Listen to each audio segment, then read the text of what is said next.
little bit about us. So you heard from both Blair and Kelly. Blair is a Stormwater and UIC program manager, so I'm so happy to be joining Blair today. Blair is going to be talking about the 1200C permitting conditions, and I'm going to be talking about the Your DEQ Online portion. I am the Your DEQ Online trainer, and so what that role enables me, provides me the opportunity with, is to connect with DEQ staff as well as our regulated community members, so our external users. So I'm really happy to be with all of you today, and it looks like we have a little over 270 folks in the room. So I'm so excited to be here and to be joining you. We are also joined, who you saw on camera. I'm also joined by Kelly Jones, who is the Your DEQ Online Help Desk Specialist, and who is a wonderful, wonderful resource. And so if you're contacting Your DEQ Online Help Desk, you will more than likely be speaking with Kelly or one of our other help desk team members. And the YDO Help Desk is there to support technical questions related to Your DEQ Online. So it's an excellent resource. When we're thinking about the topics for today, I'm going to start off by giving a broad introduction to what Your DEQ Online is, so what this particular software platform offers. And then we're going to be walking us through the account registration and setup process to connect you to the 1200 CA submittal group. I'm going to show how to access the 1200 CA submittals. And if you're wondering what this word submittal is, you'll be finding out. So stay tuned on that. And then Blair is going to be talking about the 1200C permitting conditions. For Q&A, since it looks like we cannot unmute with folks, please put your questions into the Q&A field. And as as I'm moving along, feel free to put questions in the Q&A, and we may stop, or we may say, okay, we're going to hold some questions until a little further in. It looks like, let me see, here's a couple. Looks okay, we have a hand raised from Sean. I gave permission to unmute, but I don't think that feature is working. So for the raised hands, unfortunately, it doesn't look like we can capture. It's not allowing me to unmute folks. So please do put those questions in the Q&A. Okay, so let's get started with what is Your DEQ Online. So Your DEQ Online is a cloud-based platform for submitting and processing permits, licenses, certifications, reporting obligations, and other types of submittals. And so what Your DEQ Online allows us to do, what it provides access to, is that we can log in from any browser. So because it's cloud-based, it's accessible from any browser, from a computer, tablet, or phone. So it's accessible across devices. You can make safe and secure online payments. And part of the payment process is that we have 3 payment options in Your DEQ Online: ACH, electronic bank transfer, credit card, and also the traditional pay by check, the traditional paper check method. You can expect consistent service across Oregon. So whether you're in Portland, Bend, whether you're, regardless of what region of Oregon you are in, you can expect consistent service across the state. And this also is across air, land, and water quality. So Your DEQ Online is multifaceted. You can search published data. So even without a Your DEQ Online account, if you are interested in finding data about permits and about sites, you can use the Your DEQ Online public search feature. You get dedicated expert support from Kelly. So we have, as I mentioned, the Your DEQ Online Help Desk provides that support that is 100% focused on Your DEQ Online. Just checking the Q&A here quick, no open questions. Okay, moving forward, so what does Your DEQ Online mean for 1200 CA registrants? Your DEQ Online will be where you set up and manage your individual user account, which I'm going to be talking about that process. It is where you apply for a 1200 CA permit and submit required documents. You choose a payment method from expanded payment options, as I mentioned, paper check, bank transfer, or credit card. And you keep track of your submittals on your individual user account dashboard. So for the 1200 CA registrants, Your DEQ Online will be the place where you will be participating in the activities related to the permit. So the permit application, submitting reporting, submitting supportive documents. So with the 1200 CA, we have this opportunity to begin to learn, if folks have not used your DEQ Online, how they can set up their account and to establish links. So the next part of my presentation, I'm going to be talking about account registration and account setup. How do we get started with your DEQ Online? There are 3 things that we need to do to get started and to begin to use your DEQ Online: to register for an account, the responsible official. And if you're wondering what is a responsible official, I'll be clarifying that. The responsible official is going to complete what we call identity verification. And the responsible official also is going to establish links. And so these are the 3 main processes that I'm going to be going over today. They are also present in our training materials and our account registration user guide, as well as they're going to be present in a user guide that's solely for the 1200 CA permit registrants. So all these instructions are going to be captured with screenshots in a user guide, and of course in this video recording as well. So how do we get started? We get started through your DEQ Online through something we call the public portal. And so this is the space where every time you go to use your DEQ Online, you are going to log in. But to get started with the login, you'll go to the public portal page and you will select this button for register account. You notice over here, this button, we have public records and services. That's where I was talking about doing the public record search. But you're going to start by selecting register account. Now, once your account's registered, you will use this portal to enter your username and password that are unique to you. But to get us started with here, we are going to click on register account to begin with. And once we select register account, there's a few steps that we're going to walk through. And I see a Q&A here. So Aaron asks, if we already use your DEQ Online for 1200Z reporting, are the procedures still the same? Do we need to register a new account for the 1200 CA? Aaron, that's an excellent question. So I'm going to just click answer live here. So Aaron, for that question, and this, I know this may impact other folks too. So Aaron, I want to say thank you for asking that question this morning. If you already have an RO account, you do not have to create a new account. I'm going to show in the account setup where you establish a link to the 1200 CA. So if folks already have your DEQ Online accounts, there's no need to, you're not setting up an additional account, you'll create additional links. And so I'll be showing that, Aaron, in a later on in this demonstration of how to do that. Yeah, excellent. Thank you for that question. Hey, Jessica. Mm-hmm. We have one question that was opened up in the chat that I can share, or if you can see it. Yeah. So it says PBOT operates under the 1200 CA permit. We've done so for over 20 years. So long as we keep current on payments, there's nothing else we've needed to do to keep this permit in place. Has any of that changed, and have the terms of our permit changed? So I'm going to Blair, do you want to take that question? I got that. That's more of a permitting question, and no, there's no application required if you're currently a registrant. No additional steps. Just continue to pay your annual fees, and you will remain a 1200 CA registrant. You still will, though, have to register with YDO and on YDO, which Jessica's talking about now. But as far as the permit, nothing changes. Thank you, Blair. Okay, so for this excellent question, so thank you, folks. So when you go to select register account, the first tab that you are going to be brought to in the account on the account registration is the personal information page. And I know this is personal information here, so let's clarify what that means. Your first name and last name, and once you fill out those fields, it will automatically populate with a username for you. This would be the chance, this would be the space for if you want to change that username from what's automatically been assigned. This is the place to change it, but just to let folks know that will automatically populate based on your first and last name. You're going to list your employer. So notice the fields marked in red are required.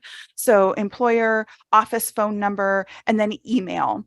With email, please input the email in which you receive business notifications. And so, for folks that will be, for some folks, it's their, city registered emails, for other folks, maybe the state registered emails, but so the email in which you are regularly receiving business correspondence.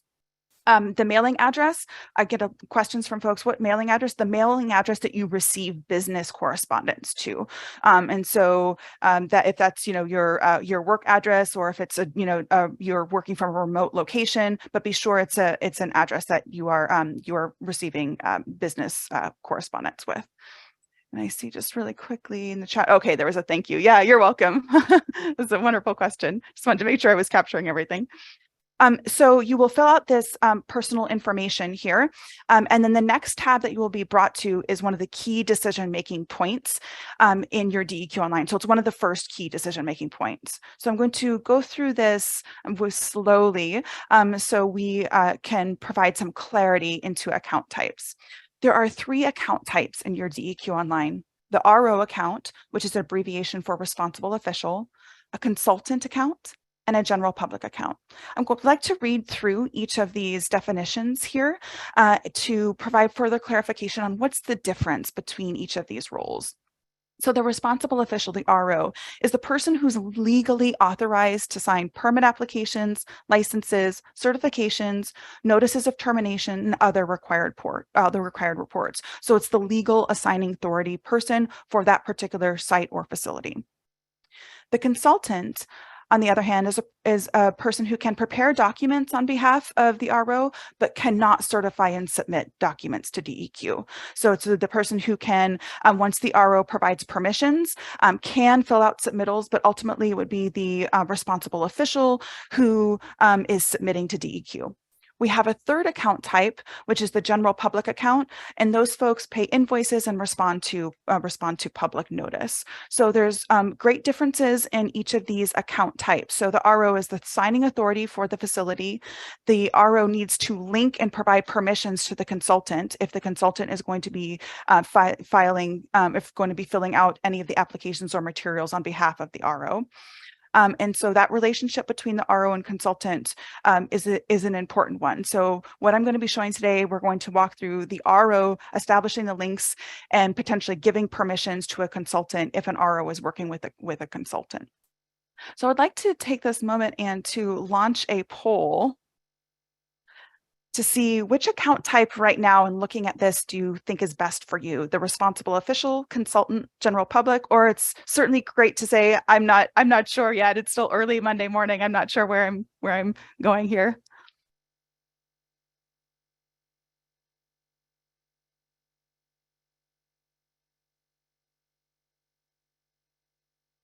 Hey, Jessica, while they're answering that poll, there is a question in the Q&A. Is a registration a case of one individual per employer? Yeah, that's a great question. Thank you, Blair. So it is. Yeah, so that is the case. And so for you are registering when that information on the previous page said personal information. So you're not registering, say, on behalf of 4 people. So each individual person who's connected to that facility will create their own account. And so this is something that, and I know Kelly tells folks this on the help desk. So you are not registering for a group of folks. Each individual RO and each individual consultant will need to have their, will need to be set up for their own account. Okay, I'm going to end the poll here. It looks like, and I'm going to share results here. Blair, can you see these poll results on the page? Or maybe populate in the chat, actually, I think. I can. Okay. I can see them. Okay, so it looks like we have 33% of folks this morning are feeling that the best account type is the responsible official. We have 29% of folks that feel the best account type for them is the consultant, 5% general public, and 38% not sure, which is certainly okay. And so if you are, as you are registering your account, so notice up top here, it says, if you're not sure which account type to choose, please select help. And that particular help document talks more about the account types. There's also on the Your DEQ Online help page, which I will be sending out an email link to everybody after this webinar with that email link, so you can have it and save it and bookmark it. But also on that page underneath the stormwater section, there's an account type fact sheet that's specific to stormwater permitting. And so if you're still unsure or would like further clarity, that help guide, as well as the help guide that's on the Your DEQ Online help page for listed under the stormwater resources. Going to stop sharing. And it looks like we have a question in the question and answer So I'm going to answer live here. As a consultant, if there is a project with a staff change, how will the RO transfer access of the submittals once from one consultant to another? So I'm going to show that. I'm going to make a quick note. So I will be showing that. So there's a way to, I will show when I'm talking about linking to consultants, how to remove permissions for one consultant and then add permissions to another.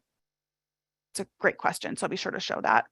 Odin asks, can there be multiple individual ROs and consultants per permitted agency? That is correct. Yeah, so there can be multiple ROs and consultants per agency. And Amy asked for clarification, as a staff person at an agency that is not the RO, consultants would be the correct account type. So just let me say that question again. So as a staff person at an agency that is not an RO, consultant would be the account type. That would be correct. But for Amy, there will need to be an RO. So there does need to be at least one RO because that RO needs to link to a consultant. So per facility, per site, there does need to be at least one RO for the consultant to be delegated permissions to. And Manuel asked, can a consultant be an outside vendor? Blair, would you like to provide kind of further clarification on that? My intuitive answer here is yes, but I want to be sure I'm interpreting outside vendor correctly. I would think outside vendor, correct me if I'm wrong, Manuel, you're meaning an engineer or somebody who's providing a service for the public entity? And if so, yes. An engineering firm, okay. So yes, so the answer is yes, yeah. Thank you, Manuel, for the update. I appreciate that.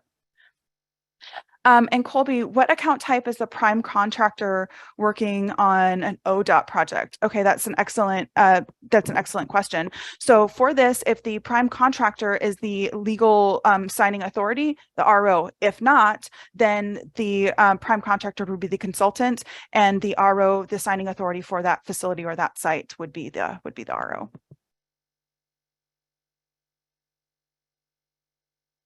Okay, let me just look over to chat here. Okay, we're good. Okay, so as I mentioned, there are help resources on the Your DEQ Online webpage for account type, and also clicking that help document as you are moving through the account registration process does provide further clarification. The next step in the account registration process is a security measure step. When an RO goes to submit a reporting requirement in Your DEQ Online, part of the submission process is to submit a security question and PIN number. And so on the account registration, you are going to be asked to pick security questions from a dropdown. And so you'll pick a security question by selecting this dropdown here and then inputting your answer. Now there is a way to reset this. If you're like me and you're remembering 20 million different passwords, 20 million different PIN numbers, and a lot of security questions. So if you do forget the answers to these security questions, that's okay. You can reset them, and instructions for that will be in the user guide. But setting up these security questions, every account type does this, and the responsible officials will submit one of these answers as when you're participating in the submittal process. The next section is going to be to confirm that you, in fact, are going to be signing up for your account. So you'll click there. There's a little CAPTCHA for "I'm not a robot." It's usually, click how many vehicles or how many stoplights are in this image, and then you will receive a registration successful message. I'm going to look in the Q&A here. Daniel asks, I presume we can have different ROs for the same project, correct? We could have a different RO for the 401 process than the 1200 CA processes on the same project. And Daniel, the answer to that is yes. Yes, that is correct. So when you receive your registration successful message, what you are going to do is you're going to head over to your email. This usually populates within a few minutes. If you don't see that email, I always tell folks to check the junk or the other folder on the email. But you will receive an email as soon as you register, usually within the next couple of minutes. And there's going to be a link in that email. So you're going to click on that link, and it's going to ask you, it's going to bring you to the portal login page, but it's going to ask you to customize customize your password and also customize a PIN. Because remember, I said that during the submittal process, the responsible official will need to input the PIN number. And so this is where you'll customize that. So what you'll do is you'll click the link and you'll have in the email, you'll have a temporary username and a temporary password. And so as you're copying, pasting that over, be sure there's no extra spaces in between the password, but you'll have a temporary password and PIN. The next screen that will come up is you'll change your password, so you'll customize it. And then the next screen that will come up is you'll be asked to provide a customized PIN. And I also want to take a note here that on the account, on the public portal, on the account page where you're entering your username and password, next to password, there's this tiny little phrase that's super handy. If you ever forget your password, when you go in to log into the portal, you can always select forgot password and you can change your password yourself. And so you don't have to communicate with the help desk over that. You certainly can, but you can self-set your password yourself. So as you're in the, if you're sitting there and applying in the middle of the day and you forget your password, select forgot password, and you can reset that information at any point. Once you set up your account and you click the link and you customize your password and you set your PIN, if you are a responsible official, these next steps you are going to follow. So this is related to responsible officials only, and then I'll talk about when consultants will be they'll be brought into the process. So for these next few steps, they are for the RO specifically to set up links and establish permissions for the consultant. So if you are a consultant, this is still helpful and useful information to know, so you can help you support the RO. So there's something here for everyone. Steve asks, oh, this is such a great question. I love this question. Is there a duration of time that the password is good? Do passwords expire, or once you create a password, you don't have to change it regularly? Passwords don't expire. And so you don't have to change it regularly. You certainly can, because I know some folks, they have a business practice of changing passwords, every few days, but our system does not have that. So the password does not expire. Yeah, that's a great question. So when you log in for the first time as a responsible official, you are going to see this blue message box. And in this message box, it's what it's saying is, as the responsible official, you need to verify your identity before you can begin setting up your account. So this is unique to the RO account. So if you have a consultant account, you will not see this, but the responsible officials will. And so you have two buttons at the bottom of this message: do it later or go to my account. I highly recommend, highly recommend that you click on the go to my account as soon as possible, because you need to verify your identity in order to set up your account. So the first action here is to click go to my account to verify your identity. And when you click on go to my account, you're going to be brought into the my account section to the verification tab. So it will automatically take you here. So the first step is it's automatically just to select go to my account, and it will take you to this page.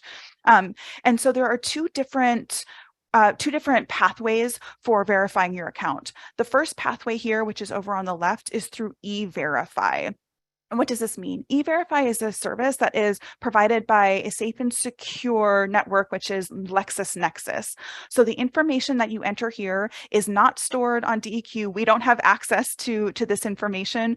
You are going to put in your first and last name, your home address, your phone number, date of birth, and last four of your social security number. And if you're like me, I always pause when I'm asked for my date of birth or the last four of my social security number, because we know we don't want to be giving that information out freely. As I mentioned, this is not stored on any of DEQ's databases. None of us have access to this. This goes through LexisNexis.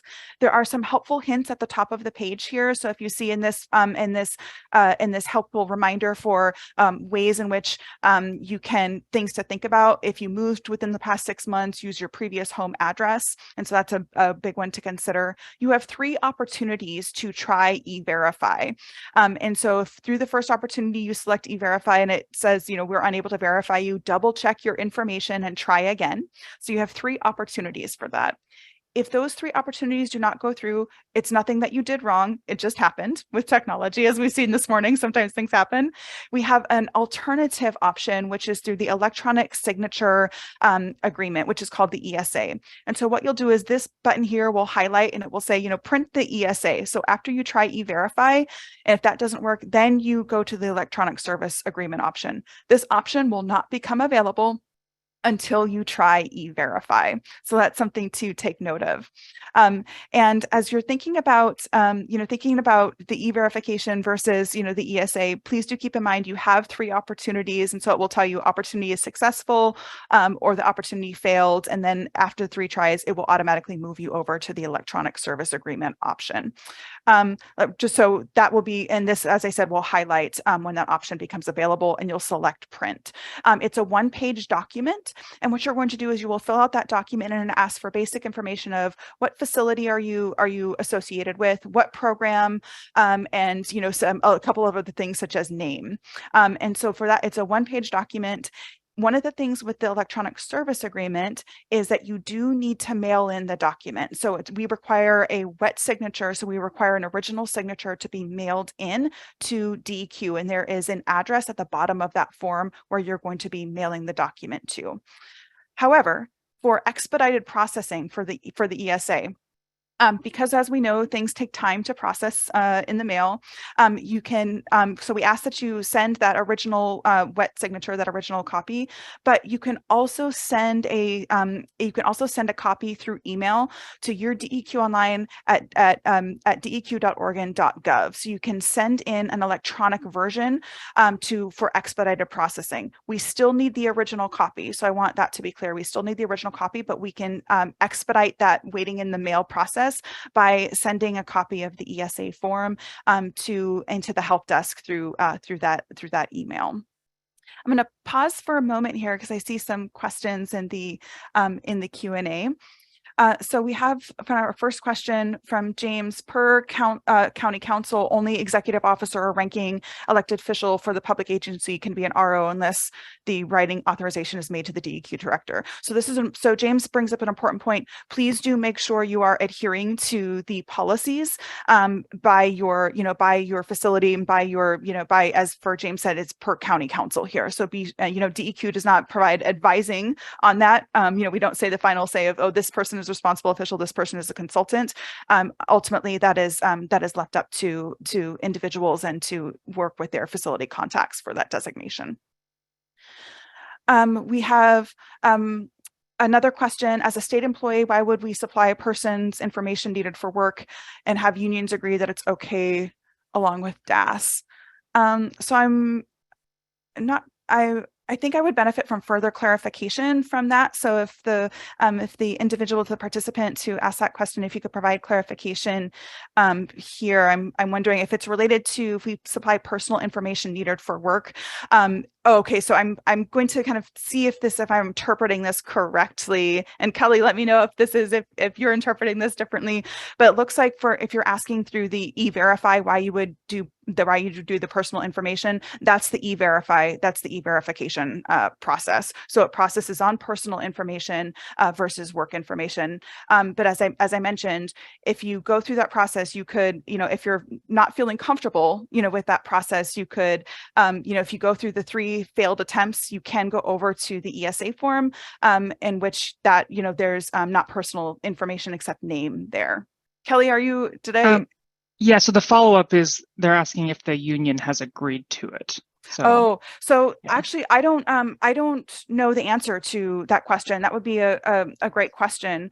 And certainly you could contact Your DEQ Online help desk if you're interested in having a follow-up conversation with someone about that, and we can try to see the answer to that question. But that's a good question, but at this time I don't have the answer to that. I don't think, Kelly, do you know that one? I don't.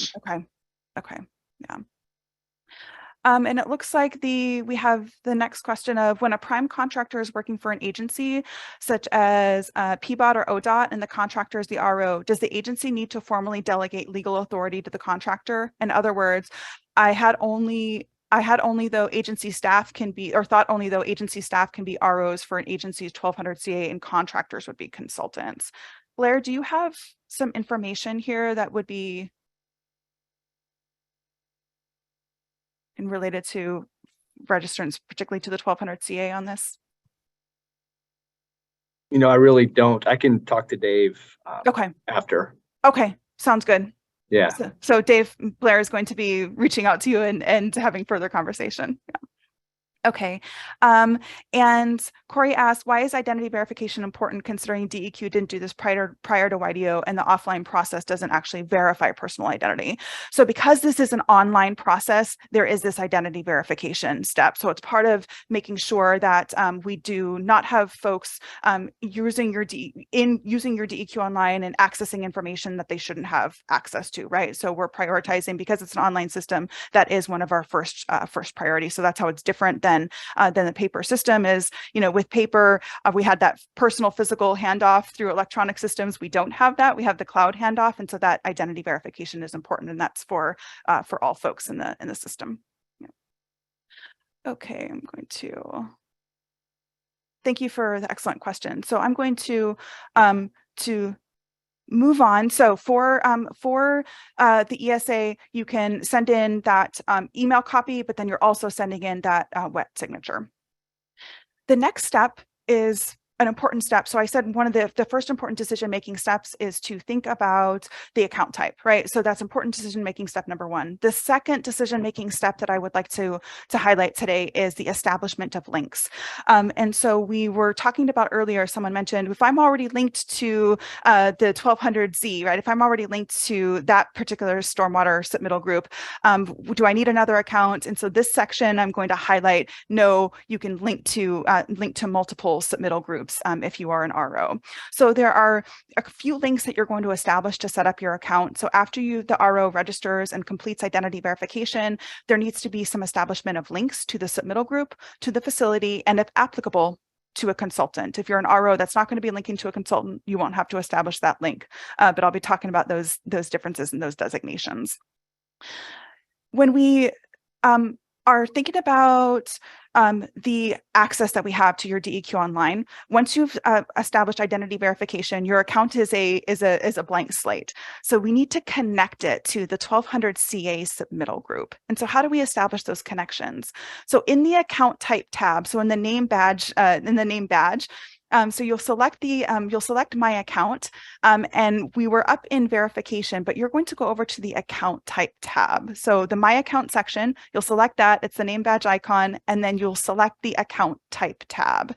In this tab, there are 3 different sections. The first section is account type, and that will be grayed out because that information you already established when you registered an account.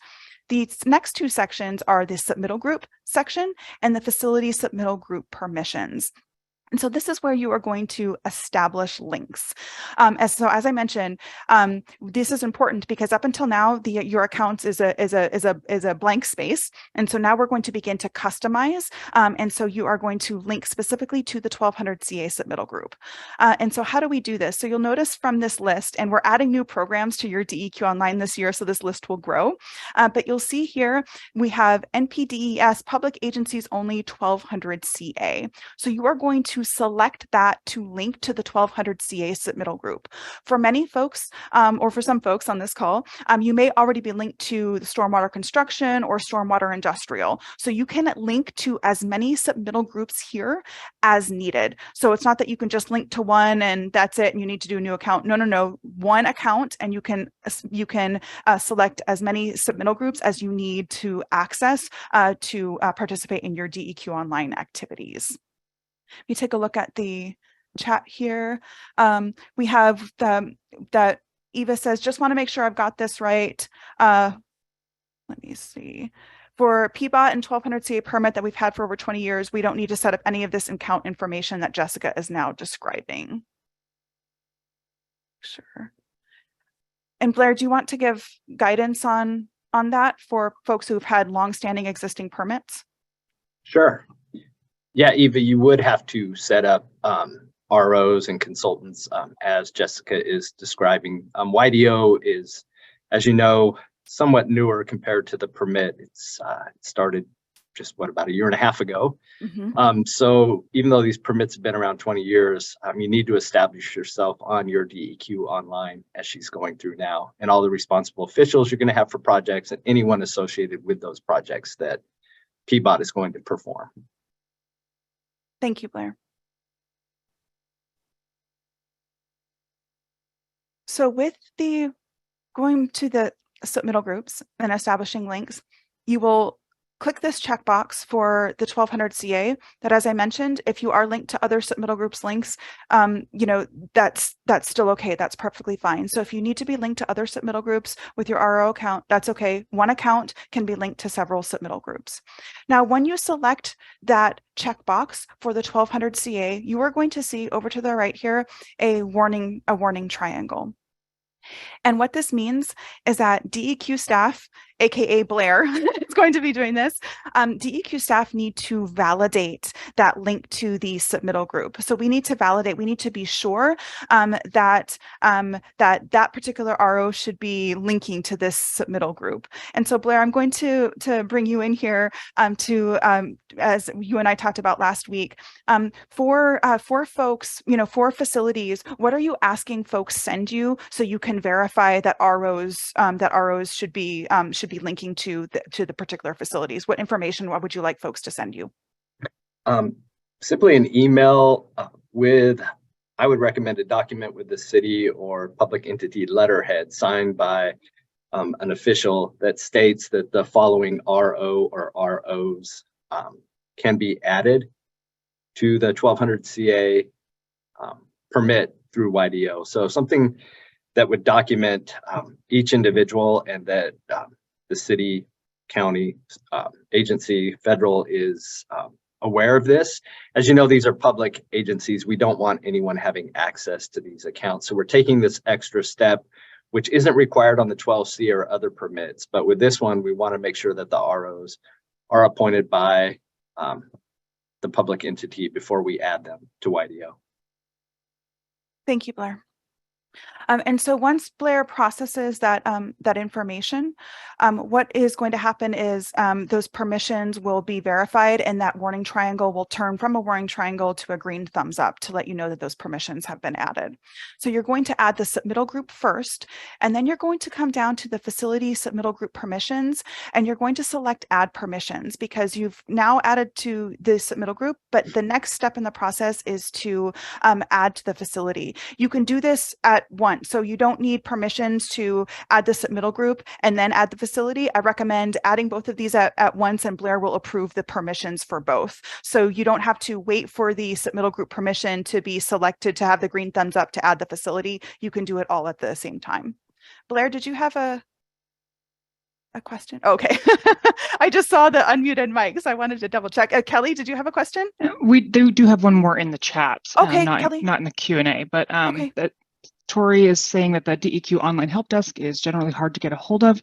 And for this update, can we think about providing a phone number to contact the help desk? Okay. So. Yeah. So currently right now, the mode of practice for the Your DEQ Online Help Desk is through putting in a help desk ticket. I know frequently Kelly and the other help desk specialists do call folks back if that is a more effective mode of communication. But for right now, it's putting in a ticket to the help desk. If you have permit direct related questions, I see Blair, you've unmuted, so you probably want to talk about communication contact with you. Oh, I was going to also state why we basically use the word triage by accepting the emails first, so we can go through, and if it's something that needs an immediate assistance, Jessica or Kelly are available to do so. We tried the phone system with the 12C, and they were inundated, and to be honest, we didn't get much done. The email system works much better. Yeah. Thank you, Blair. Yeah.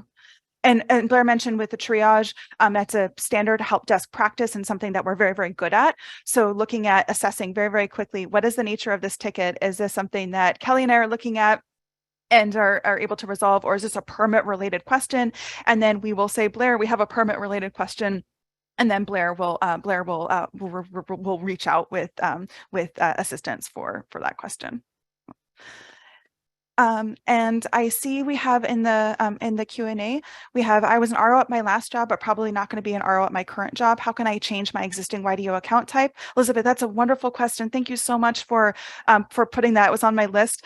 Elizabeth, contact the Your DEQ Online help desk, and Kelly is an expert in this, and we will get that changed. So it does need to be a help desk ticket. So I would like to move to adding permissions. So once you've added the 1200 CA group, so even you can still do this even though we have that yellow triangle. So I want to make sure that folks know that. Select add permissions, and we have two columns here. So you will search for your site. There's a little search bar, it's a little magnification bar where you will search for your site. I do this a couple of ways. You can input by address, which I find that to be particularly effective, or by name. So search for the site by name or address. If multiple sites come up with the name, then I recommend by address. And one of the ways to look, so for instance, in this example here, if you see that there's little icons, you want to be sure that with your site, you have that water droplet icon. So if there's multiple sites that show up when you input your site name, the water droplet icon means water quality. The error icon means it's air quality. And the little recycling icon means land quality. So be sure that you have that water droplet selection. So what you'll do is once you find your site, you will click the checkbox to add that site on the left-hand side, and then you'll move over to the right-hand side and select the 1200 CA submittal group. And so what this is doing is it's linking you to the facility, and it's linking you to the submittal group features for that facility. And then you're going to press the plus icon. So we have kind of three different movements here, starting from left to right. Is we have the checkbox for the facility, then the submittal group permissions, and then the plus icon to add the facility permissions. And once we do that, you will see up here at the top, it will add the facility, add the permissions, but notice we also have another warning triangle here. And so Blair is going to go in and approve once he receives the email notifications that he was just mentioning to folks about. Blair will approve the submittal group and the facility link. And so I highly recommend that you establish both of these as soon as you set up your account, because if you're noticing, when Blair is mentioning, I would like to receive an email and then I can approve the permissions, that will take a little time, right? And so with that communication, so I recommend after the RO completes identity verification to go in and establish these two links immediately and send that email information to Blair, and so then we can approve these links. And as I mentioned earlier, once the links are approved, that icon will change from the triangle icon to a green thumbs up, and I have an image of that. So this will what the page will look like once those permissions have been approved. I'm going to take a moment here to pause before I talk about linking to consultants, because there's a few questions in the Q&A. So Josh is asking, on the permission sites page, the 6 digits in green pertain to the authorization associated with a company or individual. And so if I'm kind of noticing here, I think this is what Josh is associated here. Blair, did you have a? No, I was gonna respond to Bob Marshall's the next question. So okay, yeah. And so this is the facility. That's the facility. Yeah, it's the facility indicator. Some folks are really familiar with that. Other folks are less familiar with that. So you could search the site by that if you do have that information. But what information that most commonly folks use to search sites is the name of the site and the address. Yeah.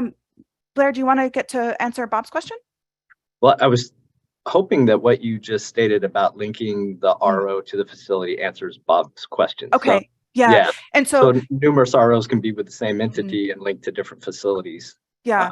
And to add further permissions, you can select, for the 1200 CA submittal group, and then for, other submittal groups as well. Once you do the add permissions, that button does not go away. So let me show, actually, let me go back. So you can select add permissions to further add sites there. And if I was connected to other submittal groups, say if I was also connected to Stormwater or UIC, those would be below this list here too. So based on your selections up here, up top under submittal groups, those populate here on the right-hand side of the screen. Lindsay asks a great question about adding a new site. Blair, is there particular guidance here for 1200 CA folks that they're going to be following? The standard would be it's going to be on the permit application, but I'm wondering if there's something specific here for the 1200 CA that's different. It's not on the, well, as far as the application, that is the entity's address. But for each individual project, when you go into add the erosion and sediment control plan or submit that, it will ask you to identify the site. So that'll be one of the first steps. Okay, so that's on the submittal itself. Okay. Yeah. So if you are adding a new facility, then of course you're not going to be, because this is a great question, Lindsay. So if you're adding a new facility, if you're creating a new site, you won't be establishing the link here. So you'll do step 1 for the 1200 CA submittal group, but you won't be linking to the site. That will be on the submittal application itself. Okay, so now that we've taken a look at how we connect to the 1200 CA submittal group and to a site, let's take a look at the next step in the process, which is if we're linking to consultants. So it is the responsibility of the responsible official, the RO, to establish these links, but then also link to the consultant. So if you are an RO that's going to be completing the permitting conditions, solely, then you don't have to worry about this step. But if you're an RO who's going to be delegating permissions to a consultant, this step will be important. And for consultants, for those, I think it was 38% of folks in the room, this is important information for you to know, because this is how the RO is going to connect to your account. So we've been in the My Account section, so the name badge section. We've been in the Account Type tab. We established identity and verification tab. Now we're going to go over to the consultants tabs. And so how you move in between these tabs is just select them. And so when you're in the system in My Account, you'll see these tabs across the top if you are a responsible official. For consultants, you just have the basic information and then the password, PIN, and security questions. So consultant accounts don't have all of these tabs, but the RO does. So when you select the consultants tab, you are going to be brought to a page in which you're asked to link to a consultant. So the first step in this process is you'll select Add Consultant. So this button up here, and if you're wondering, this yellow Add button is really present on a lot of these pages. It certainly is. So it's a good icon to keep in mind. But you'll select that, and then you are going to search for the consultant by their email address. And here's a very helpful tip, and this is something that Kelly and I work with folks quite a bit. The consultant needs to have established a Your DEQ Online account in order for you to search for them.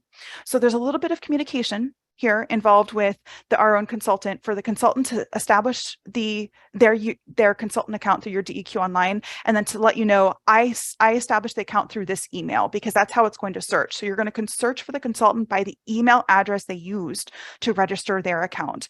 And so one of the first steps is, if folks can't find consultants, is asking the consultant, did you set up a Your DEQ Online account? Step number 1. And then the second pathway for troubleshooting there is to ask, which email address did you use to sign up for your account? When you input the email address and select Find Consultant, the consultant's information, so here we set up a YDO test account, but the consultant's information will be shown with their name, email address, the phone number that they use to register their account, as well as the address that they use to register an account. So their information will populate, and then you will select this gold, yellow, maybe somewhere in between. I'm seeing it as gold this morning, but this linking icon. And so what that will do is that will establish a link to the consultant. So 2 steps here: search by email address, and then select link. Just going to check in to see if there's any. Okay, no questions in the chat. Just want to be sure I'm capturing questions. So search for by email, and then select the link. Kelly, anything you would like to add here? I think I picked up all the troubleshooting pieces, but if there are any that I left out, please feel free to add in. Nope, I think you've got it. But if there's Okay. any issue linking the consultants, please just submit a help desk ticket and we'll take a look at it. Yeah, thank you, Kelly. Yeah. Okay, the next step in the process is going to be once you've linked to the consultant, we need to delegate permissions, because that it's an important piece of the process, right? So we're not only linking, but we need to tell the system, well, how do we want to establish the link to this person? Because oftentimes we have ROs and they may be linking to several consultants that are doing different activities. So how do we do that? We do that by in a couple of different ways. So we do that by making sure that we connect the consultant with the submittal and the site that we're going to be delegating the submittal practices to. So what you'll do is when you select that link button at the consultants will appear on the top of the page, and then below there'll be a section titled Submittal Site Permissions. What you're going to do is you're going to select Add Permissions, and on the left-hand side of the column, you'll select the drop-down menu, and you are going to delegate what submittal permissions. So that will populate based off of what you linked to in the My Account section. So once Blair goes in and we have the green thumbs up under submittal groups and facilities, then you can create these consultant links and permissions. And so that's going to be a key piece in the process. So you'll press the drop-down menu and you will add a selection. Now, it does not let you batch add. And so this is a feature of the system that I want to be sure. So I won't be able to select all of these. I will have to add them individually. And so I'll talk about that in a moment, but that's one key piece that I like to tell folks, is that it does not let you batch add. So you can't select all and do the submittal permission to add them individually. So once you select the submittal type from the left-hand side of the menu, then you will go over to the right-hand side, and from the drop-down, select the site. And remember that that was linked in the My Account. So setting up those submittal group permissions and the facility group permissions are important, because that's how it's pulling information here into the consultant account. Once I select that and I have the green thumbs up here, then I do this plus mark that we've seen before to save the submittal group and site permissions for that particular consultant. And so what it will be is that it will show up here with, I linked to this YDO test consultant for this submittal and for this particular site. Now, if I need to add further permissions, right, for other submittals related to the 1200 CA, then I select Add Permissions and then go through the process again. So by selecting Add Permissions, then you're adding each permission for each submittal and each site. Someone asked a question at the beginning that I would like to, it's a really great question. If a RO changes consultants, right? So if a consultant moves to a different facility, or there's no longer that responsible official and consultant relationship, there is a little trash can icon here. So you can delete permissions for the submittal and for the site. You can also, there'll be an icon to a trash can icon for unlinking to that consultant. And so consultants and ROs, you can establish these links, but you can also unlink to undelegate the site and submittal permissions to that consultant and link to further consultants if needed. There is no limit to the amount of links that you can make between an RO and consultant. So if you're an RO and you're linking to 5 or 6 or 7 consultants, you certainly can. And there's no limitation to the submittals and the sites that you can delegate. Permissions to. I see here we have a question from Daniel. Is the 1200 CA portion of YDO up and running now? And Blair, would you like to take that? Sure. Yes, Daniel, the answer is yes, but I do want everybody to remember that I'm looking at almost 300 participants currently, which means that there's going to be a flood of people trying to register and get everything done. And so, as you can imagine, Jessica and Kelly and others and myself are going to be very busy. So please be patient. We'll get this done. There is no rush to have this done exactly on April 1st. And I'll talk more about that when I do my presentation. But yes, it is up and running now. And once again, this is the first time that DEQ has added a new permit to YDO. So I'm sure there's going to be a learning curve for everyone involved. So I just want to make sure that can kind of calm that anxiety if there is. We'll get it done. There's going to be no punitive measures if it's not done exactly on April 1st. Long story short, yes, it is. Get the ball rolling and we'll help you get established and registered on YDO. Blair, I think that's an important story. So thank you for sharing, because there's a lot of important information there, right? That that there's, that we understand that this is a learning and growing experience, and that there is flexibility. So thank you, Blair. Appreciate that. We have a question from Brady. How do individual ODOT projects get identified in YDO? We talked about that earlier when you add a facility. So that's how, when you do the submission, that's how you'll be identifying each individual project. Yeah. Mm-hmm. And if there's any questions on, that when you're searching for that facility, if there's, if you're unable to find that specific facility, please do contact the YDO help desk, and we would be happy to assist with that. The next question that we have is, I'm a consultant and I was linked to the 1200C submittal. At the time, I didn't clearly see who had linked me. So if I get linked to a project and I think it's incorrect, what can you do as a consultant? That's very, very important, right? Because we want to be sure that we are not connecting to submittal groups and sites that are that we're not supposed to be. And so for that, if you have questions about that, contact the help desk. Yeah, contact the help desk on that one. Can a consultant set up a site? So that is a great question.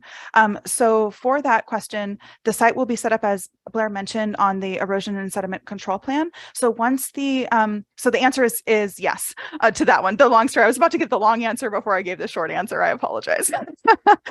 Blair talking about the long versus short story got me started on that. And so if you are adding a site, so what you can do here is, I'll just kind of show with my mouse here. So underneath submittal, you would select the submittal group. The RO would select the submittal group, but then the site drop down for that particular site, the site drop down would be blank. So you would just add the submittal. And Blair, that's one of the things I want to double check on that. And I know that sounds like it might be a rare occurrence, but to double check to make sure that is in fact up and working. But if you find any issues with that, contact the help desk. But you should be able to add submittal group permissions for the 1200 CA and not add the site permissions for the site creation afterwards. But that's only if you're creating a new site. If the facility already exists, that site link does need to be established here. Let me. Okay. And Odin says that, sorry to go back, but what's DEQ's recommendation for how to add a project site that's a long linear construction project? Blair, do you have recommendations on that? Yeah, I'm actually answering that one now. Okay. Sorry, I'll let you type, Blair. I'm sorry, I interrupted. That's fine. So the long story is that every project site has to have a discrete address. So every permit covered site, I should say. And the registrant can choose what that address or GPS coordinates are. Okay. Thank you, Blair. Yeah. Okay, I'm going to address one more question and then move on to a couple of things, and then Blair and I will switch hands over. And Blair, I'll try with the hosting, but if that doesn't work, I'll pull it up on email, and I might just actually pull it up on email to make things easier. But so we have from an anonymous attendee, as a consultant who usually prepares the YDO submittal, it can be frustrating and time consuming to be relinked to every project after the RO submits, as the process of relinking is confusing for the RO. Is there a way to remain linked to a project after the RO submits our application? And I know, Blair, I see you might be unmuted, so I don't want to speak for you if you'd like to address this, but I'm happy to address this. Oh no, it's all yours. I just okay. Sounds good. The wonderful things of technology, and you're wondering like who's unmuting, and I don't want to speak over for someone. So Blair, thank you for the grace this morning. Okay, so I want to acknowledge that first, to acknowledge the frustration of that, which I 100% understand, and I know that Kelly, Kelly helps with folks with this on the help desk. And so for the linking, and this is particular to new created facilities. So what happens? Kind of give a little background information of what happens in the system. So when we're creating new facilities, so if you're an RO who is delegating to a consultant for a submittal that's for a create a new facility. So what happens on DEQ side is we take a look at that facility. We're sure that it is in fact a we verified that the facility does in fact exist and is connected to this submittal. And so once we verify that facility, we add it to our system. And then because it's been added to our system, it's showing up as a brand new facility. So then what the RO needs to do is they need to, once the facility is in the Your DEQ Online system, then they need to go through and establish the site permission. So over on this side of the screen here, on the right side of column, they need to establish the site permissions to that consultant in order for the consultant to see the submittal application, everything that was submitted. And so I understand that this can be frustrating for folks, but this is how this is set up in our technology system. We absolutely need to do that verification process. As Blair mentioned, this is regulated. So we need to do that verification process to be sure that that sites are not being added in a manner that violates regulations. And so for that, it's one of the practices that we recommend. So for the RO will need to relink the site to that consultant. And if you need assistance with that, please do contact the help desk. Kelly, I know definitely has helped folks with this in the past. So that would be my recommendation there. So we have, Dave has asked, is there a way in YDO for an RO to see other ROs that are specific for a 1200 CA permit? And so that would be if it's ROs within for one specific site. So say it's 3 ROs for that specific facility, then yes, you will see each other's, you will see that information because you're all linked as ROs. What you cannot see is information on all the other 1200 CA facilities, right, that you're not linked to, that Blair has not approved permissions for. And then the one more question I'm going to move on is that Ian asked, does the project site need a literal address? ODOT projects are usually identified with a contract name and number. Is that sufficient for the site info? I can answer that one. Yeah, thank you, Blair. Yeah, I'm thinking, I was curious about the answer here because my initial answer, I realize, or DEQ realizes, that a lot of addresses just are not appropriate. You can't find one for especially linear projects or something else in the middle of nowhere. So GPS coordinates would be required. And as far as an address, you have to put that in. A lot of times, if it's not known or one hasn't been assigned, then it can simply be something like north of I-5, south of such and such road. Along with the GPS coordinates, it will identify the facility on YDO. But yeah, contract name and number would not be sufficient for that. Ian. Thank you, Blair. Okay. So few things to keep in mind as the RO is setting up their account. Identity verification first, and then setting up 3 links: the link to the submittal group, the link to the facility, and if applicable, the link to the consultant. If you need assistance with any of those steps, please contact the Your DEQ Online help desk, and we'd be more than happy to assist with with that setup and with those links.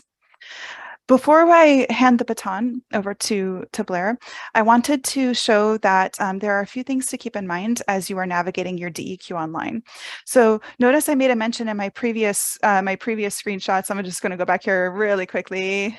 Find one. So my previous screenshots here, I had over on the screen, there were these icons. And I said, oh, the My Account, the name badge icon. Sometimes those can be hard to identify. If you're like me, I'm already wearing glasses. I can't be scrunching on the screen. So I wanted to show a way for a handy little tip. As the YDO trainer, I'm always looking for tips to help folks use the system more efficiently. At the bottom of the navigation menu, if you're just seeing the icons and not the full section titles, at the bottom of the navigation menu, there is a tiny little arrow. It is the tiniest arrow in history of small arrows. If you select that, it opens the navigation menu so you can read the descriptions of each of these sites on the navigation menu. So if you're just seeing the icons and it would be beneficial for you to see the full information, click that arrow at the bottom of the page and it will open, it will expand. It will expand the navigation menu so you're able to navigate efficiently with the system. When you go to, after you've connected your account to the 1200 CA submittal group, what do you need to do to access these submittals? So what you're going to do is you're going to head to the Start New Submittal section of your account. And once you select that, you will see that there are going to be 3 submittals related to the 1200 CA. The word submittal is the term that we use. I mentioned earlier that you're going to be hearing what this term is. The word submittal is used to describe any application, permit, or license. So any piece of information that's coming into the system. So you'll hear the word submittal quite a bit because that's how we describe the, the permit application that's coming in. So it's a submittal. There are 3 submittals related to the 1200 CA. As Blair mentioned earlier, there's the erosion and sediment control plan. And so how to begin that process, you would select the plus arrow for that. If you're applying for the permit application itself, it's listed here also with the plus arrow. And if you need to submit a required report, such as an environmental management plan or the visual monitoring report, that is going to be listed under the submit a required report. And that information also will be present in the 1200 CA user guide as well. But you'll go to Start New Submittal, and these are the 3 submittals that are related to the 1200 CA permit in your DEQ Online. Any questions that folks want to put in the Q&A? See a couple in the chat here. Oh, it looks like Eva, use the home info and it works. Okay, awesome. Let's see the LexisNexis. This meeting is being recorded, and I will be over the next couple of days. It takes a couple of days for it to download and transcribe through Zoom. And so we will send out links to everyone that registered to this webinar, and it will be on the Your DEQ Online help page. Oh, Blair, there's an excellent question. And this provides a good transition for me to hand the baton over to Blair. But Blair, do you want to take the question of what's the difference between the 1200C and 1200 CA? And then I'll pull up your PowerPoint while you're speaking. Sure. Okay, awesome. Yeah. Yeah, that is a great segue. And somebody else, George, asked about the EMP, Environmental Management Plan, being part of the ESCP. And we'll talk about that as well, George. But the 12C is the General Stormwater Construction Permit that is available on all private projects throughout the state of Oregon. The 12CA is issued to public entities for doing capital improvement projects. So cities, counties, federal and state agencies will register for coverage under the 12CA, and they can work on their own projects within their boundaries. Linear projects, as we've already discussed, ODOT is a registrant that works on those.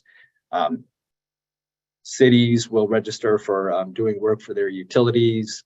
PBOT, Eva has asked questions about that. So the Bureau of Transportation in Portland, they'll work on their public transportation infrastructure as a registrant of the 12CA. So hopefully that answers your question. And I'll talk more about that as we go through this. So it looks like Jessica has it all set up. Sorry for the confusion here. I'll just ask you to turn the page, Jessica, everyone. Okay. I did make you the co-host to see, but I think this is just easier. So yeah. Yeah, no worries. Thank you to everyone for the grace this morning. As the technology trainer, these things are always, yeah. Hopefully welcome to Monday. Yeah. We're better versed at YDO registration and permit implementation, hopefully, than Zoom webinars. Than Zoom. Yeah. Zoom always also likes to update over the weekend. And so you look at Zoom on Friday, and then Monday when you go in, something has changed. So always keeping us on our toes. Okay, so Blair, just let me know when you would like me to move through. Sure, thank you. And thank you, Jessica. And yes, she is always that polite, always that cheery. She's very helpful. And I appreciate working with her very much. As you've heard, she's very knowledgeable, but I do want to reiterate, she's going to be swamped with the number of registrants and projects we have coming up for the 12CA and the deadline. So is Kelly and everybody else at the YDO help desk. So once again, that April 1st is not a hard, firm deadline. We are going to be lenient and flexible. We realize, like I said, that it's a steep learning curve, not just for you, but for DEQ as well. So we'll work on this together. I don't want anyone to feel stressed or that there could be pending violations or anything along those lines. That's not our intent or goal at all. And with that, and we'll talk more about that, I want to give you an idea what my particular presentation is going to cover. As you're aware, the 1200 CA was written last in the year 2000. It expired in 2005. So if you think about that in terms of the Clean Water Act and water quality permitting, about 40% of that whole entire time from what, about 1972 to today, about 50 years. So about 20 of those years, this permit was out of date. So it is a steep lift. It's going to basically result in significant changes, which you've seen and which I want to address and talk about here. DEQ has certain expectations with the permit. We want it implementable. That is our first goal. It has to be clear, concise, and implementable. I could write what I think is the best permit in the world, but unless it can be implemented on the site, it's not worth anything. So we're going to talk about that, how to meet those goals of DEQ and the expectations, and what we expect as far as term implementation. I know that some of the larger significant changes also had to do, as we just talked about, with YDO and the submission process. Along with that, there's a more robust inspection and enforcement, potential enforcement, I should say, section that's covered in the permit. And this seems pretty straightforward, but learning from the 12C, currently we have almost 2,000 12C registrants. One thing I can never stress enough is to read the permit. I know it's a long permit. I know that it's dry, it's legalese, but it will behoove you as a registrant and as somebody working with that permit to read the permit. So, break it up into pieces. You'll get through it. If I can write it, you can read it. So, please do so. And if you could change the slide, Jessica.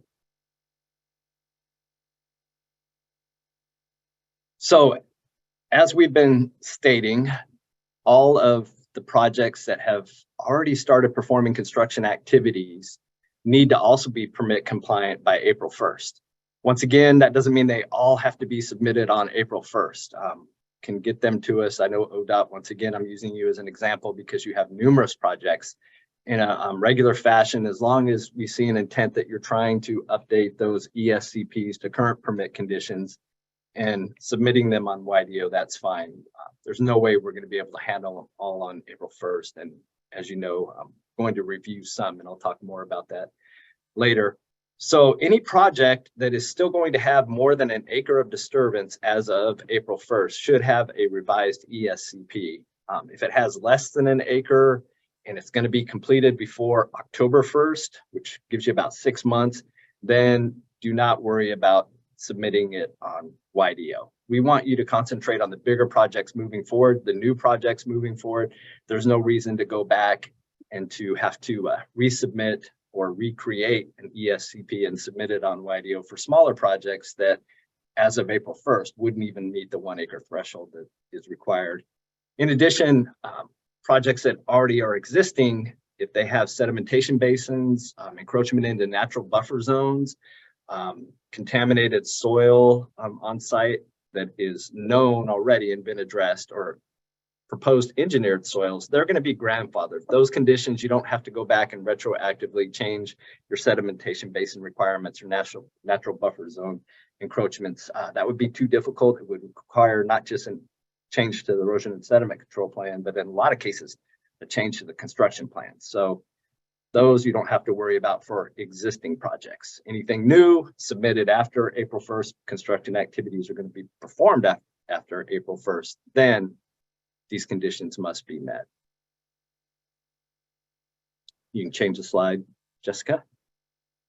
Thanks. There's been a lot of questions about the 1 acre threshold. And as you know, permit coverage must be applied to any project that meets the 1 acre threshold. So an acre or more are going to be disturbed. And that disturbed area includes staging, stockpiling, access roads, and even a asphalt staging area if you're going to be stockpiling sediment for either cut or fill or removed sediment if it's going to be put on there, or any pollutant generating materials on that asphalt area should be included in the total cumulative area of disturbance. One thing I want to remind all registrants is that if a project has 1200 CA coverage, then that means it's already at least at that 1 acre threshold.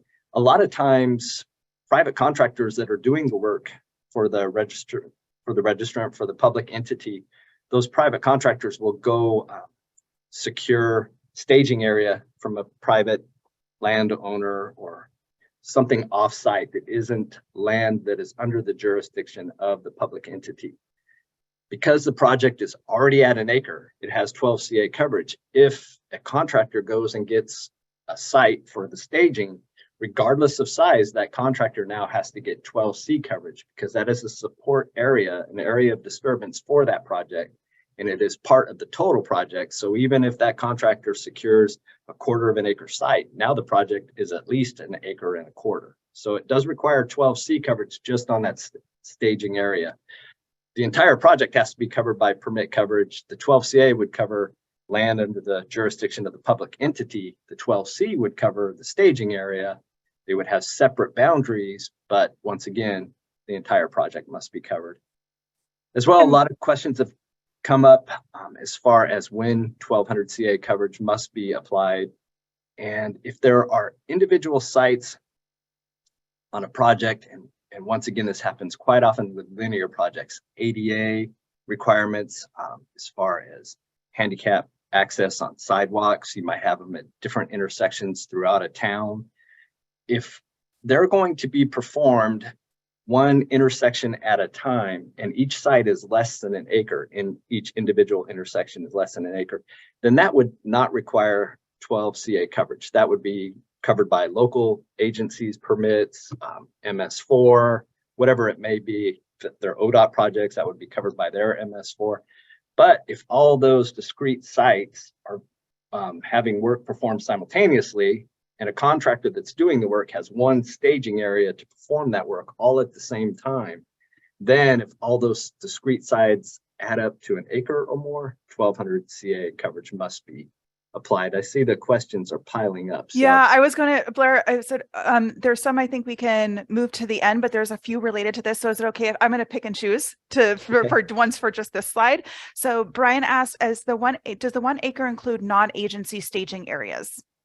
Yeah, that's what I was just discussing, Brian, is that anything in addition to a 12 CA covered site has to have 12 C, and that area also contributes to that as well. So great question. If you have a 12 CA covered site that is 0.9 acres, but it requires a staging area on private land that is a 1/4 of an acre, now you're over that acre threshold. So you must apply the 12 CA, and a 12 C must be obtained for the private staging area.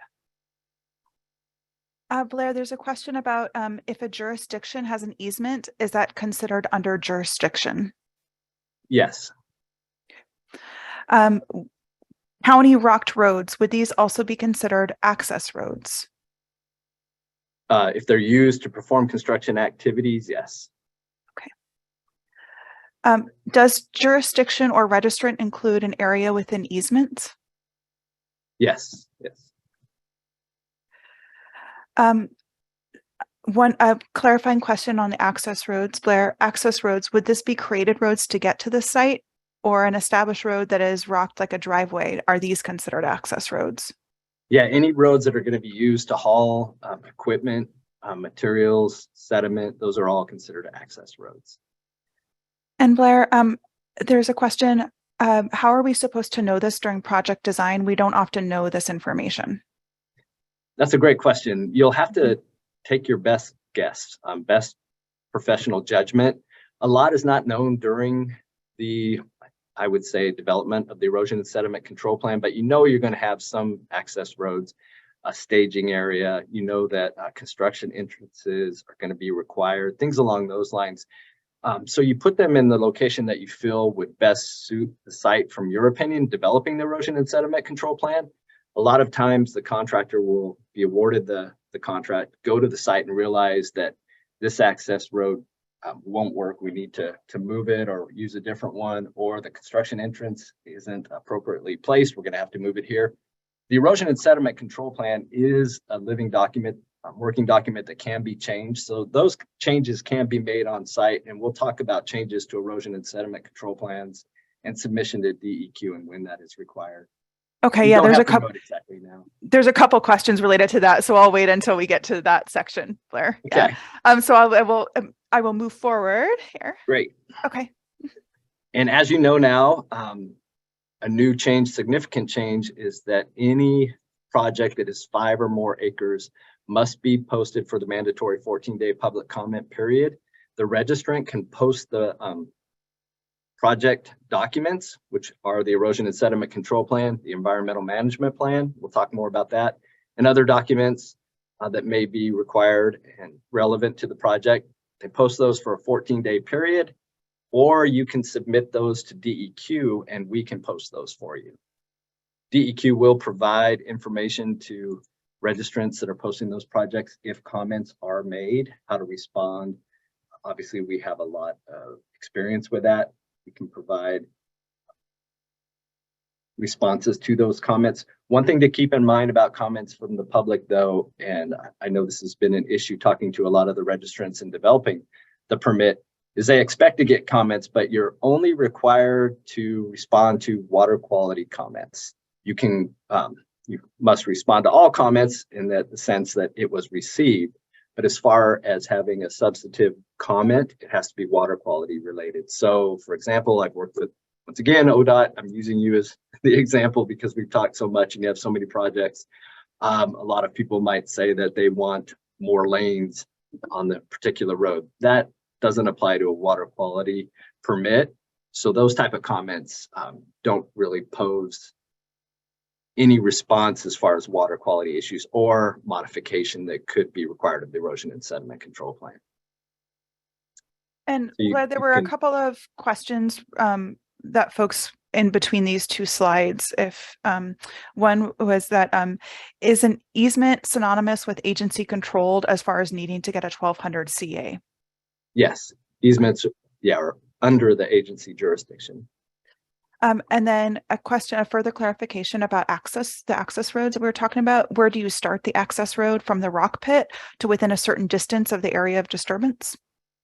Wherever you're going to be either disposing of or loading that material and then applying it on to the project boundary. So it would be from the project boundary to where you're either disposing or picking up materials. As far anywhere that you're going to be transporting anything necessary for the project would be considered an access road. And I did see one on here that I wanted to respond to, but now I've lost it. I'll find it. I'm searching through here too. So if you, yeah. I think there was one. There's another question about in terms of the 1 acre, which is if a site is under 1 acre and the staging site kicks over 1 acre once the contractor is on board and they get a 1200 C permit, would the public agency need to get a 1200 CA for the project that was under 1 acre? Yes, it's a total combined area of disturbance for staging and the work area that determine whether or not 1200 CA coverage should be applied. And in relation to, go ahead, Blair. A quick one here. Somebody asked how many 1200 CA registrants there are. 42 currently, but I expect a lot more. The permit has been administratively extended since 2005, so no new registrants were added. Now that application is in YDO, public entities can apply for permit coverage, so I expect that 42 to go up appreciably. We've already had, I think within just the last month, 3 or 4 public entities apply. And it is, since the questions are being asked about that, it is very beneficial to have a 12 CA in the sense that you only pay one time for the application fee. Once you pay that application fee, you pay an annual fee every year. You don't have to pay on a per project basis, and your ESCPs are not reviewed every time you submit them. So you can submit an ESCP and begin work the next day. So it cuts down the review time. We realize that a lot of public entities have a contractual process of bid award process that makes it difficult as far as the logistics to time things. So we don't want to interfere with that. We want to make sure that water quality is protected, that you have the permit issued, and that you can start work. So we allow for that quick turnaround as far as developing the ESCP and starting the work. And Blair, there was a question that was in the chat about staging areas. So for staging areas on private property, does the agency need to get access and go onto private land to survey the staging area? Do we need to survey regularly because a staging area may change locations or grow? No, that's all up to the private contractor. That's a 12C, and everything is done under that individual contractor. The agency would have no responsibility for that particular area. It's under separate permit coverage. And in relation to public comments may require ESCP revisions, but that would not delay or derail a project. It could, depending on the severity of the revisions. If it was proven that the erosion and sediment controls were just not appropriate for that site, then yes, it could. They would have to be changed quickly on the plan, resubmitted and approved before work could begin. George asked that the new permit has pretty robust permit specific definitions in Schedule D, but none about ground disturbance. Does DEQ have good definition of this anywhere? We do, and I can provide that for you, George. I can send that out. I don't want to misquote it right now, but there's EPA definition of that as well, federal definition. Why don't we go ahead and move forward, Jessica? Yeah. Mm-hmm. Great. So a significant change that was made to the 1200 CA is the inclusion of an environmental management plan review and also a supplementary document called Appendix A that supports the EMP. This is for projects where there's any known contamination on site before you begin the project. So what you must do is you must fill out an application that's found in Appendix A, prepare either a contaminated media management plan or an active chemical treatment system plan, depending on what type of contamination, how it's going to be treated, and present that to DEQ along with the the erosion and sediment control plan. There is an additional fee for the EMP that must be paid, and the EMP must be approved before work can begin. So if it is a 5-acre or more site, typically that won't be a problem because we'll have it approved well before the 14-day period ends. So keep that in mind when you're planning your projects and the timing as far as getting us that EMP. Most sites that have known contamination are aware of this. There's been some kind of plan in place already. They've already probably been assigned, or the site has a project manager through DEQ's cleanup program. So we would know beforehand what needs to be done on site, what the contaminant is. You would present us the plan. What we're going to be doing is reviewing if the construction activities are appropriate for the type of contamination that is on site. For example, if there's something that's naturally attenuated with a media cap, we wouldn't want a registrant going out, disturbing that media cap and possibly disseminating those contaminants off-site, and that would obviously pose a health risk to all the workers and the environment. Anytime there's any dewatering system that has chemicals, any type of chemical, it has to have an EMP review done as well. EMP is a general term. The two specific ones we're looking for along with the 1200 CA are contaminated media management plan is a type of EMP, or an active chemical treatment system plan, which is another type. We have numerous examples of those. I will be posting those on the 1200 CA webpage so you can get an idea of what must be in the CMMP or within the active chemical treatment dewatering plan. And I do want to let ODOT know, since I think you're the majority of the participants on here today, that your beneficial use determination for contaminated shoulder soil disposal, if you have that in place and you apply that, then there's no need for an EMP on those projects for contaminated shoulder soil disposal. There's a question related to contaminated media. If a project is under 1 acre but has known contaminated media, does that trigger the 1200 CA? It doesn't trigger the 1200 CA, but you should contact a cleanup program and work with DEQ on any site like that where there's known contamination. That's a requirement that you do.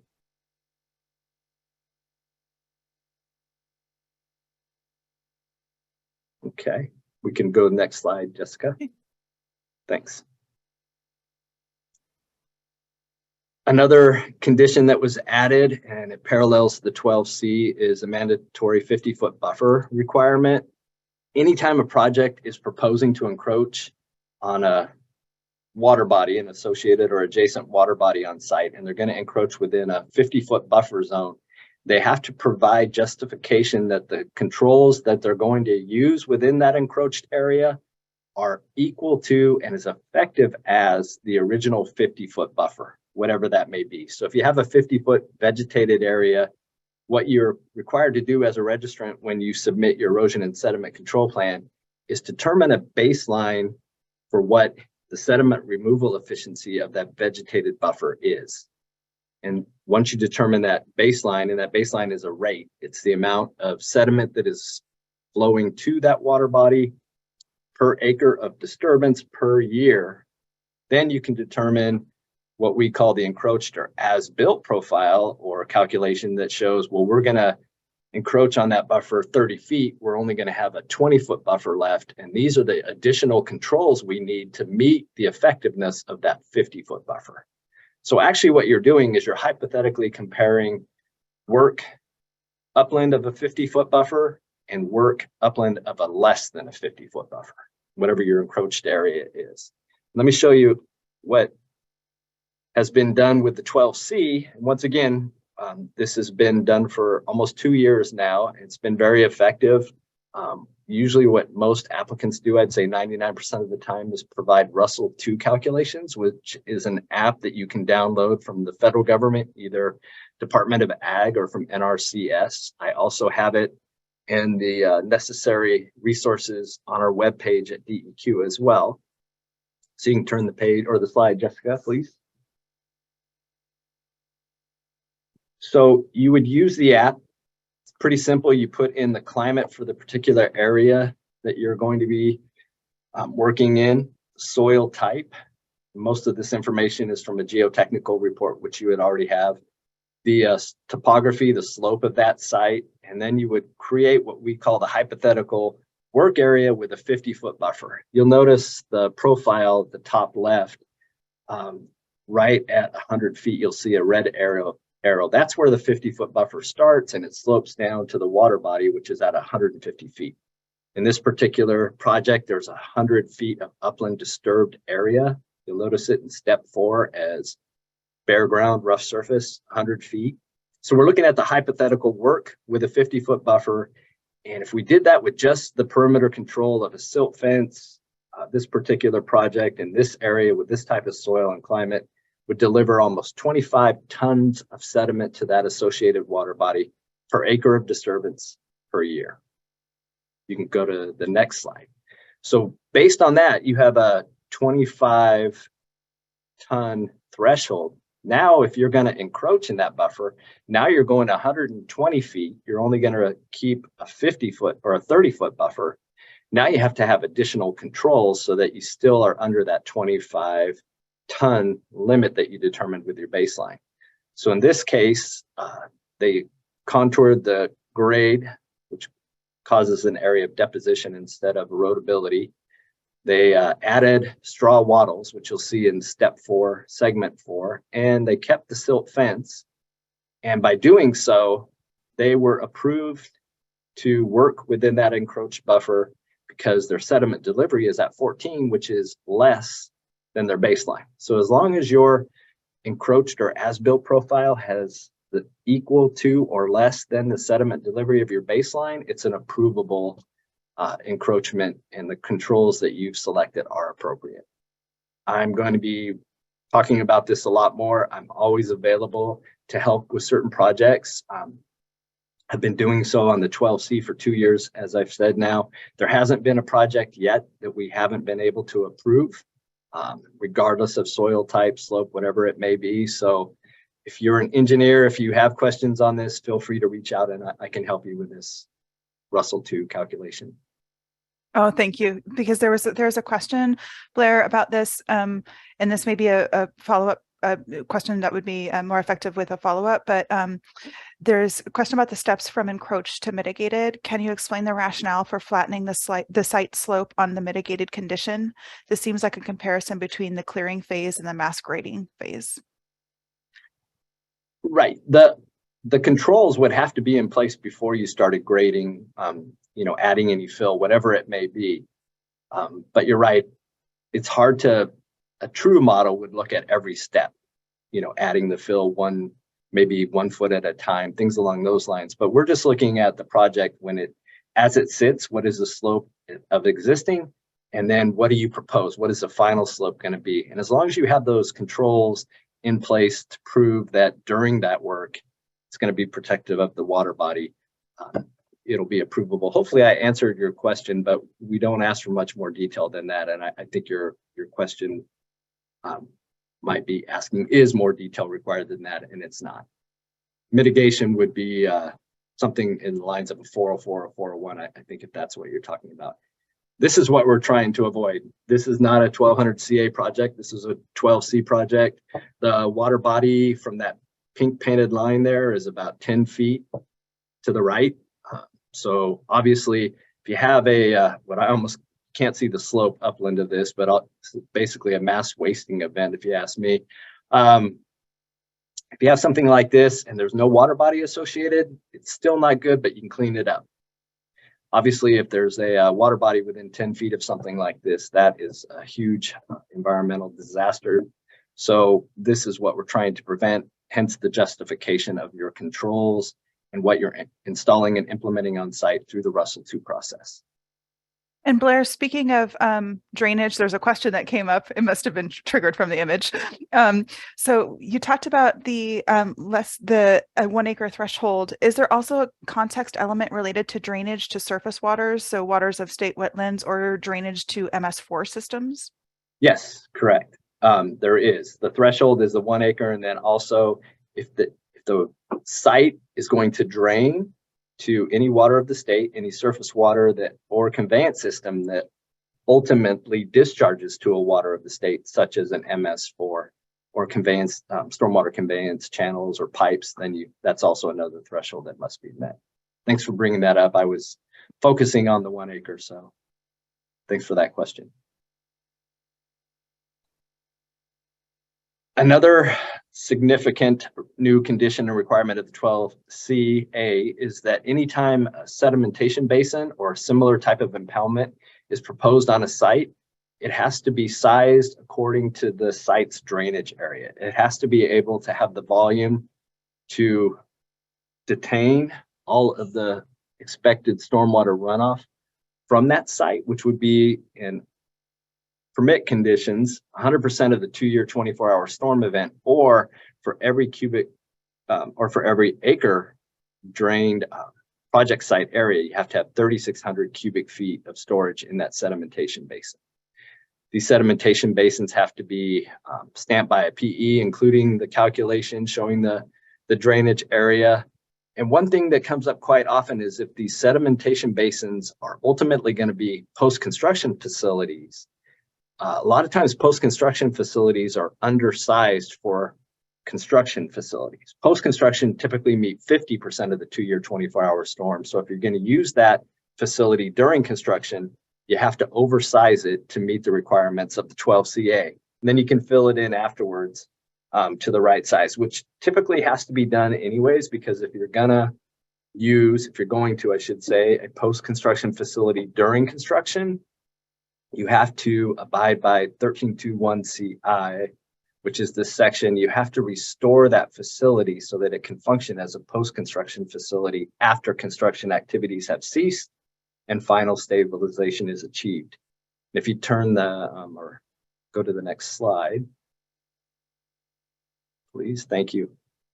You typically just add a narrative to your plan that says what I just stated. Once construction has ceased, final stabilization criteria are achieved, then the top 18 inches of that stormwater facility that you use during construction must be excavated and replaced with an approved growth media before vegetating.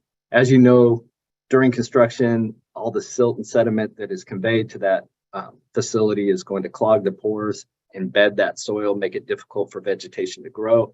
So you don't just have to remove on these sites the sediment that you see, you have to strip the whole 18 inches off the entire facility to restore its longevity and effectiveness. And another thing that has to be done is if you're going to use engineered soils on site, any cementitious base, cement treated base, anything along those lines on site, and I know you do this a lot with linear projects, then you have to have a sedimentation basin in conjunction with the use of those engineered soils. I've talked extensively with registrants and heard their concerns about just a area and how the right-of-way just doesn't allow on linear projects sedimentation basins or anything along those lines. So I want to remind everybody that this is a very flexible and lenient condition that we have in the permit. If, for example, you're doing a linear project and you've created a trench basically by removing the asphalt, you're restoring a road, repairing a road, you go down to the base, you've removed some of the base, added new base, put some cement treated base on top of that, you basically have a 12-inch minimum trench. So there's probably not much likelihood that even with a 10-year storm event that trench is going to overflow and that cement treated base is going to end up in a water of the state. So in essence, by doing that work and creating that trench, you've created your own sediment basin that isn't going to overflow. So as long as you provide a narrative detail on the plan, such as we're going to do work in dry weather, as soon as the cement treated base is applied, we're going to seal it. Within a day or two, we're going to cover it. It's going to be sealed, then that would be fine. And you would have to show maybe a worst case, a simple calculation of what the 2-year 24-hour storm is, and that if it were to occur, even that, in the summer, whenever you're doing that type of work, the trench itself could contain that stormwater so it doesn't pose a risk to water quality. So there are a lot of, I would say, narrative requirements that supersede the sedimentation basin. And if you go to the next slide, please, Jessica. This was a pretty creative one that they were building a athletic field. They put an 8-inch concrete, basically stem wall around the field before they applied the artificial turf. And the calculation was shown that even if it rained, there was no way that the 2-year 24-hour storm could top that cement wall. So basically, they did have a contingency plan. They had a sump pump and they had tanks on site just in case. But they applied their cementitious base, and the narrative alone on that was fine. So anything like that will work on these sites. We just want to be ensured that water quality is protected and that engineered soil can never enter a water of the state, because as we know, that's very deleterious to aquatic life and fish, the high pH that it creates. Blair, there was a question regarding the definition of waters of the state, and are jurisdictional ditches considered that as well? Yes, jurisdictional ditches are, especially if they discharge to any water of the state. And there was a question. And there's a further definition of water of the state in the permit itself. Okay, and then also for the excavated disturbed area, are the roadway, roadbed, shoulders, and sidewalks exempt from the disturbed acreage calculation for the 1200 CA? Any removal of asphalt or concrete that doesn't disturb the base, if it's just for maintenance or replacement, is not considered a disturbed area. Once you disturb the base, then it is a disturbed area. So if you're just stripping off the asphalt, leaving the base in place, then that's not a disturbed construction activity as far as disturbance under the 12 CA. And there are a lot of questions coming in, Blair, but I want to be sure that I want to take a look at timing. So it's 10:52. Yeah, I think it would be best served if the audience doesn't mind if we answer these questions in bulk and we can send an email to all the participants. Yeah, it records, so I have the question and answers, Blair. Okay, yeah, so we can get through this. So sorry about that. This went a little longer than we expected. Pollution prevention controls have been expanded within the 12CA permit as well. There must be waste receptacles on site with lids, staging areas that are designated as such. If you go to the next slide, Jessica, I can show you what I mean. So this is not a designated staging area. You can see where the white tarp is in the top right, there's some rock. That's actually the edge of the staging area, but they put all their trash and a lot of their pipes and materials just on bare soil. So a designated staging area has to be shown on the erosion and sediment control plan, and it has to be utilized. Go to the next page or next slide, keep saying page. This is a project right on the other side of the trees is the Tualatin River. So there is a designated staging area, but they didn't utilize it. They put all of their materials, and you can see right in the forefront of the picture, they even fueled their vehicles right next to the river as well. So fueling, materials, all that has to be within the designated staging area. This has caused quite a few questions and concerns from registrants in writing the permit and talking about conditions that were proposed, and that is the phases of construction activity that must be shown in the erosion and sediment control plan. And the justification behind that is because, as you can imagine, as a project progresses through initial earthwork, horizontal construction of streets and utilities to final stabilization and landscaping, the suite of BMPs and controls that are required to effectively prevent any of that stormwater from impacting waters of the state change throughout those phases. So what DEQ wants to see and must see under the permit conditions is that a map and narratives are shown for the initial earthwork, and then another one for streets and utilities. I'm going to skip vertical construction. You have to have that, but a lot of these projects, I've realized there are some cities and counties where you're going to have structures that are built. So there is a vertical construction phase as well. And then you show the final stabilization and landscaping. We want to see what is the site going to look like and how is it going to be finally stabilized when project is done. I am going to be posting an erosion and sediment control plan template for the 12CA. Should go up today or tomorrow. It has the 42 standard notes. It has examples of these phases, how it must look. I realize in some projects, there's a lot of jumping back and forth between phases, but if that phase is going to include the same controls each time, then you only need to show it once. So we're looking for the typical example of what you're going to be doing on the site during these 4 different construction phases. Okay, go on to the next slide, Jessica, please. Thanks.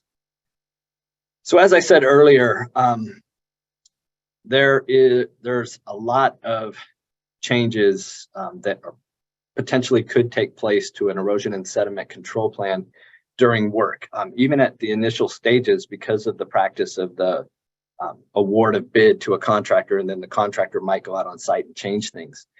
Any significant changes, and you'll see those listed on here, change of BMPs, which a construction entrance would be, increase or decrease in the size of a project, especially any of these things, those revisions must be made within 7 days to the erosion and sediment control plan, simply with a red pen or whatever you want to use to make that change to the working document. And then within 30 days, those revised plans have to be submitted to DEQ. So you need to make the changes on site within a week and then submit all those changed erosion and sediment control plans to DEQ. And that would go in as what's called a required report. You've already submitted an ESC for the project. You already have the project identified. Now you're submitting a required report, which a revised ESCP is considered within 30 days of those changes being made. And go to the next slide, Jessica. Corrective actions. This was another section that went into effect immediately on issuance of the new 12CA permit in September, if I'm not mistaken, August, September. Section 16 outlines timelines that must be taken by a registrant if there is a discharge event from a site or anything that could be considered a water quality violation. You would have to take immediate steps, document those steps, show what you've done on site, what additional controls, what source controls, whatever has taken place on site has to be done immediately. You put that in a report within 24 hours, and then you submit that report as a corrective action report within 48 hours to DEQ, once again, using Your DEQ Online. I do want to state, if it hasn't been said, all submissions, regardless of the type, have to go through YDO from now on with the 12CA. There's no more emailing or whatever. This is also our way of monitoring and tracking and retaining all records of the project. So YDO is the only way we'll receive these corrective action reports as well. You can, and I've had people inform me by email, hey, we have one coming your way. Be on the lookout for this submission. You should get it the next day, which I appreciate. But everything does have to be submitted through YDO. Just general information, the overarching goal of the 12CA is that no visibly turbid discharge leave a site, that the registrant do whatever they can to prevent turbid discharge from being discharged from their project site. And to give you an idea of what turbid discharge is, I wanted to use this simple picture that I found. To the left is 0 NTU, no turbidity, nephelometric units. The middle is 25 NTU, and to the right is 250 or 100 if I can. It's one of those, but typically you can start noticing turbid discharge at 25 NTU, which is not much. The other standard that you must meet is that if you're discharging directly to a receiving water body that is a water of the state, you can't exceed 10% of the NTU above background. So a 50 NTU stream means that you could only discharge at 55 NTU, something along those lines. Inspections have changed dramatically. You have to perform a visual monitoring inspection on the first day, at least one every 14 calendar days, and within 24 hours of any discharge leaving the site. That means on some days you might be out there 3, 4, 5 days in a row in the Pacific Northwest. If it's raining 3, 4, 5 days in a row, or there's snow melt that's resulting in discharge, the visual monitoring inspector has to be inspecting within 24 hours of every day that it discharges from that site. Can you change the slide, Jessica? Yeah. And Blair, I just wanted to do a time check because it is 11. I think I have one or two more. I think okay, awesome. Yeah, time has flown by. I'll keep the recording on because I know folks have other commitments, and so they'll have access to this recording. I just want to let folks know if they need to meeting hop over somewhere. Yeah, and I promise we're almost done. Thanks for abiding me and let me go over a little bit of time here. Inspection reports have to be done within 48 hours of the inspection being performed, and they're not required to be submitted to DEQ. Those are just kept on the project site. You can go to the next slide, Jessica, please. As we talked about, any of those engineered soils, if you are going to discharge from areas where those engineered soils are and where stormwater comes into contact with it, then you have to abide by section 1761 that says you test the pH in your basin or sedimentation basin every 7 days.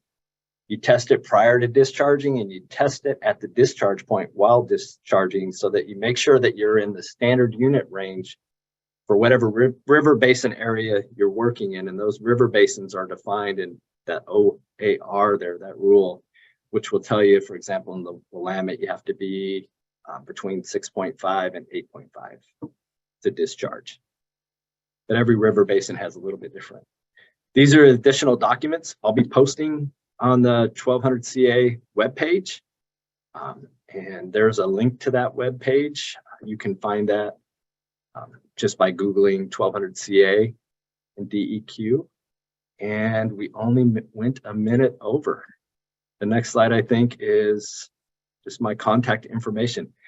So I want to thank Jessica again, and I want to remind everybody that I'm available to answer questions. I've been doing so for quite a while on 12CA. We've been gearing up for this. I'm looking forward to getting this permit effective and working in YDO. And Like I said, I don't want to create pressure or anxiety, so we're going to work together on this. Reach out to me. Let me know what questions you have.